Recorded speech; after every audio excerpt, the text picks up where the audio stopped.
Okay, first off, it's not a slight to my sisters of another color from another mother.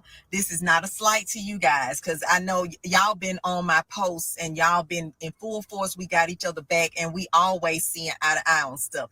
But this post is for Black conservative women because I know it's just more than like 6 of us out there because that's all I kind of been seeing on my For You page just over and over and over again. So for you Black ladies who don't make much content or just really not into making videos and posts, just say hey up under here because I'm looking for other Black women who run off of logic and not emotion. Personally, have always had conservative views. I'm a Christian, I'm a mother, I'm a wife. Just my morals and values, they just align with Republican conservative. So that's what I identify as. So I've always stuck out like a sore thumb. I mean, growing up, there was a portion in time, my family and I, we lived in the ghettos. Like, and yes, believe it. And everyone speaking Ebonics. And then there was my family. My mom did a great job of sheltering my siblings and I in the sense of we weren't a product of our environment.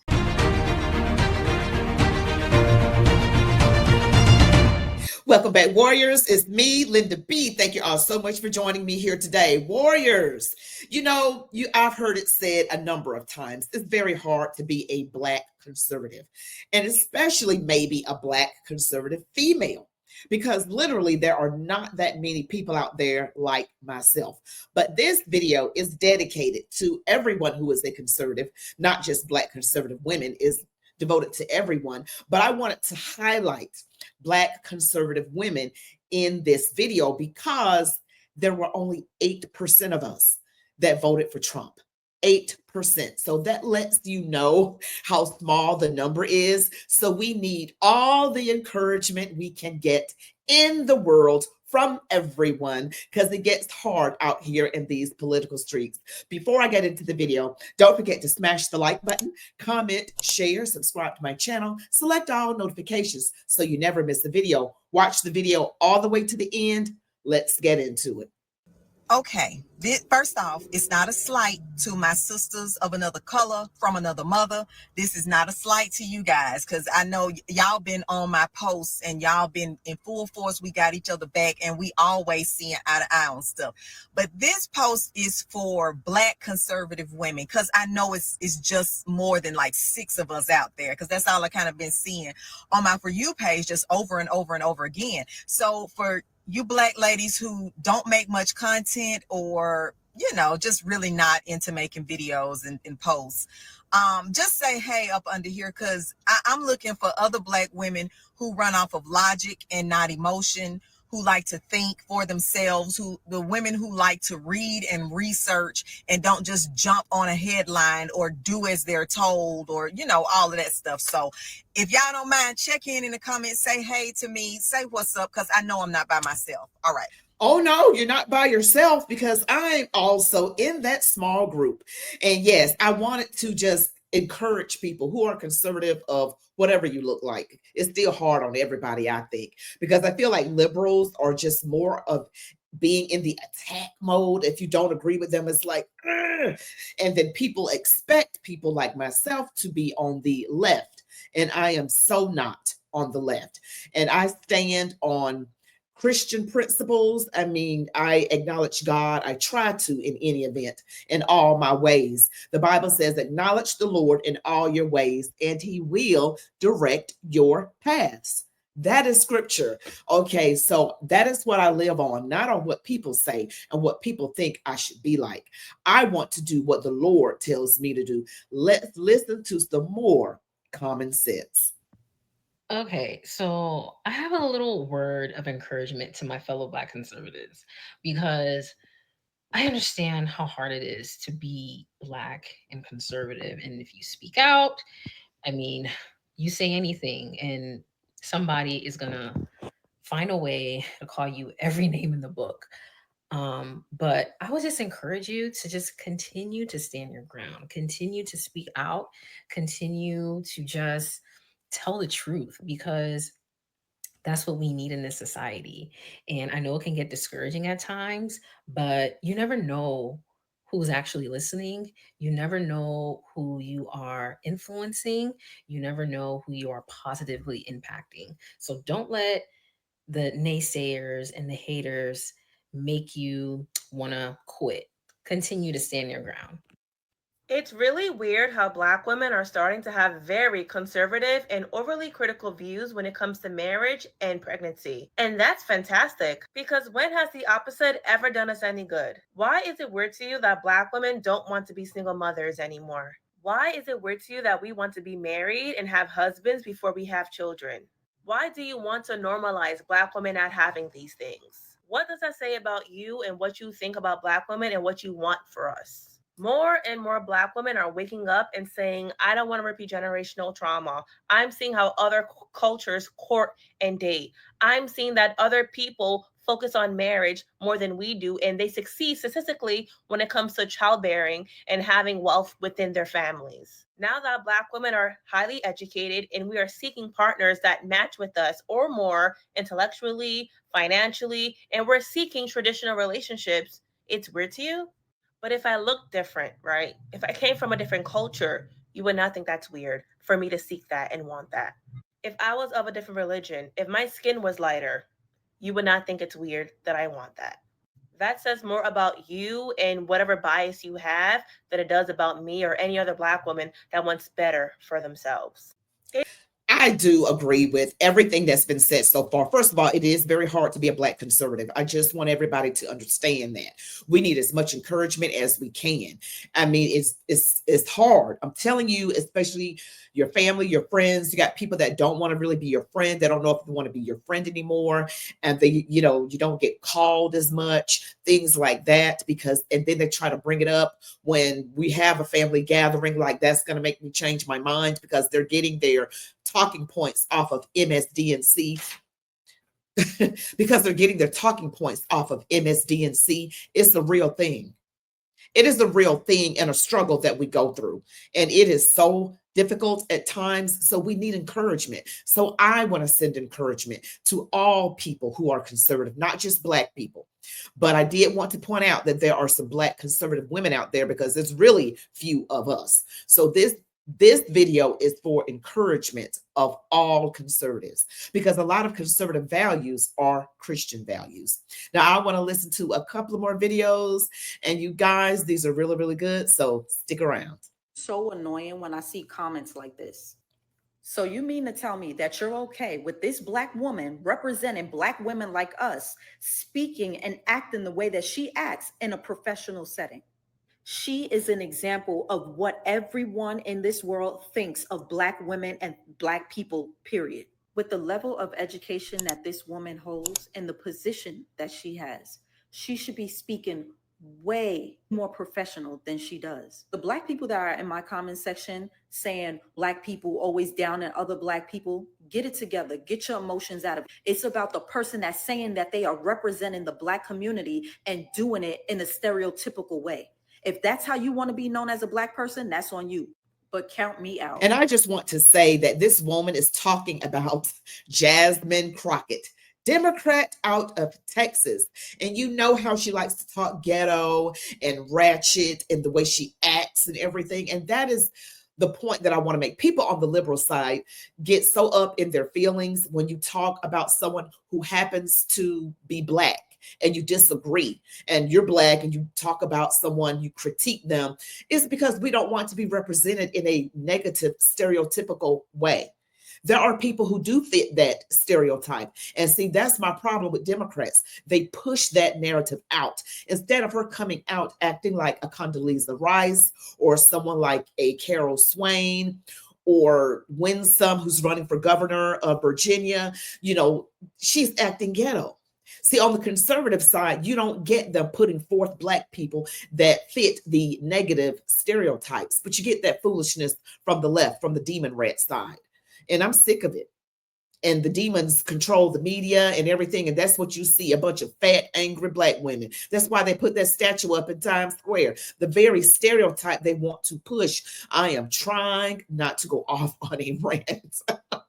But I'm so sick of it when they get in your comment section and they say, well, why you got to talk down about Black people? You should be more concerned about the Black person who represents you, like Jasmine Crockett, Maxine Waters, James Clyburn, and others, all of the Congressional Black Caucus. And they're Black Democrats, but they do nothing but take money.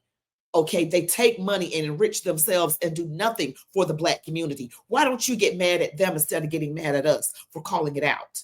But you're just okay with the symbolism. I want more than that. I want someone that's going to do something. That is why I am not voting for Keisha Lance Bottoms for the governor of Georgia. She did horribly as a mayor of Atlanta. For those of you who have subscribed to my channel and you commented under that video that I did about Keisha Lance Bottoms, on the thumbnail it says, should Georgia vote for this woman? It's got Keisha Lance Bottoms on the thumbnail. Pretty much, I mean, every single comment under that video was like, no, she was a horrible mayor. Not one comment was for Keisha Lance Bottoms. Literally not one. That is how bad she did. And some people who think a certain way, who've been brainwashed into just voting for someone because of skin color, are going to look at me like I'm doing wrong for not voting for her. She's not doing good for the Black voters who are under her. So why should I support someone like that? It makes no sense. Heyo, Black conservative here. I'm only mentioning my race because it's applicable to this video. So I'm always curious on how other Black conservatives came to be. Were they always conservative? Did they end up turning conservative from liberal, Democrat, moderate? I'm always curious about that. And the reason is because it's a rarity. It's a rarity to come by. So I was raised in a household where we were taught to just be like anyone else. We did not have the mindset that a lot of the left majority of Black Americans have, on a victim mindset, on us being oppressed. We were just raised like normal, like to have opinions, to question things, that if you work hard, then you will reap the benefits. Challenges in life will come, and how you overcome them, that determines your character, growth, and just so many learning lessons, right? So my overall family, we have such a range of political beliefs. We have people on the left, we have people on the right, we have moderates, we have independents, and I would say 99% of us, we are civil. Like we all just get along, we can all communicate and get along knowing that we all have differences. So I think that's a big factor. So I personally have always had conservative views. I'm a Christian, I'm a mother, I'm a wife, just my morals and values, they just align with Republican conservative. So that's what I identify as. So I've always stuck out like a sore thumb. I mean, growing up, there was a portion in time, my family and I, we lived in the ghettos, like, and yes, believe it. And everyone speaking Ebonics. And then there was my family. My mom did a great job of sheltering my siblings and I, in the sense of we weren't a product of our environment. So we could have easily took a different turn, but through the morals instilled in us, we turned out all right, I think. But I think the key thing is that not having a victim mindset was the key to success. And that I believe wholeheartedly that every person in America has the same opportunities, can work hard, can experience challenges, can experience victories, and not have anything to do with their skin color. Anyway, that's just a little rant about myself. I would love to hear your guys' stories on how you came to have the political affiliation that you identify as, and just maybe some hurdles and things that you've gone through, or can you relate at all to what I'm saying? All right, peace out, y'all. I loved what she said. Oh my gosh. And I just love, oh my gosh. I just love this video. Don't forget to like it, guys, and share it everywhere. But again, this video is for everyone, but I just wanted to point out Black conservative women because there's so few of us, and then we just need to encourage one another. I'm going to reach out to these women because we need to build collaboration together, because it's very difficult when you are a Black conservative. I mean, these videos have proven it, and I've told you a little bit about my story. I have a very good friend of mine who doesn't want to meet with me for lunch anymore because she just can't, she says she can't stand what I say in my videos, and she just can't do it. I mean, she just can't do it right now. She needs space. Another friend who I wasn't close with, but who was a member of the sorority that I left because God told me to leave Alpha Kappa Alpha sorority, she said that she needed to distance me because my rhetoric was inflammatory. Okay, so they don't like it because it's the opposite of what they think. You know what I mean? If I was using the same inflammatory rhetoric, as they call it, but doing it from the liberal mindset, like being pro-Democrat, I bet you they wouldn't have anything to say about what I said. No matter how inflammatory, but it will be in the other political direction. It's because it's the opposite of what they think, not because of the rhetoric itself. That's just the truth of the matter. You know, I just call it like I see it. That's the truth. You know, I love the truth. Don't sugarcoat anything over here. I'm not sugarcoating anything with anybody. Okay. And black folks is going around here trying to shame other black people. Let me tell you something. It's hard being a conservative. And I want to also point out that we should focus on being right with God, getting married before we have children, and raising them up in the fear and admonition of the Lord, raising them up respectfully, like that last young woman was raised. And I'm sure the other ones were raised well as well, you know, unless they got saved and, you know, just got on the right path that way. However it went, we should be respectful and kind and not be mean to people because their opinions are different. My opinion is matching with the word of God. I feel, I mean, you know, I'm not perfect. I try very hard to do what is right. And another thing I want to say too about the Democrats is that they play on the injustices of the past. They're always the ones bringing up Nazi, Hitler. They're always bringing up slavery. They're always bringing up the fact that your country hates you and white supremacy. That is really intended to discourage Black people here in America. We all need to become hip to the game, okay? Because they control the media, the narrative, the public school system, Hollywood, and all of that kind of stuff. They push out certain movies, TV shows that feed into it. They got their civil rights preachers who are preaching this Black liberation theology, like Jamal Bryant, you know, at New Birth in Atlanta. And we got all these people out here. What's his name? Dominique Alexander, that's the spokesperson for Carmelo Anthony. And you've got Reverend Al Sharpton and all those people out here spewing this kind of victimhood. It is really, in my opinion, meant to keep Black people down. So far, because if you think about it, if you're fed that over and over again, that your country hates you, that you're not going to be able to make it because of white supremacy, because of the evil white man. Of course, I don't believe that, but that's what they spew on the left. Then that can make some Black people, especially if they don't have that encouragement at home, it can make them want to give up. Like, why even try? That is what it is intended to do. And some of us have caught on to it. And so, no, I'm not a victim. I am not a victim. Thank you guys so much for watching this video. You all, thank you so much. It really means a lot to me. I'm on my way to 100,000 subscribers. So I need you guys to really support me on this channel. Like, comment, share, all the things. You all be blessed. Love God, your families, these United States of America, and march on, warriors.